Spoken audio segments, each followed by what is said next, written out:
চলতি বছর প্রযোজক জ্যাকি ভাগনানিকে বিয়ে করেন অভিনেত্রী রকুলপ্রীত সিং, কিন্তু বিয়ের পরই কঠিন পরিস্থিতির মধ্যে দিয়ে যেতে হয়েছে জ্যাকিকে।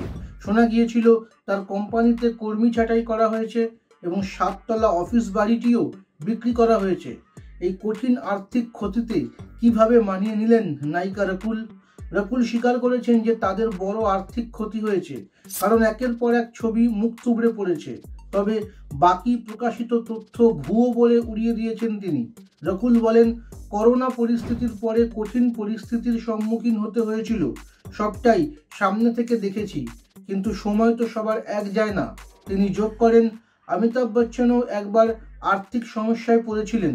তার মতে যে কোনো পরিস্থিতিতে ইতিবাচক ভাবনা রাখা উচিত। আপাতত পরিস্থিতি সামলে নতুন কাজের পরিকল্পনা করছেন জ্যাকি।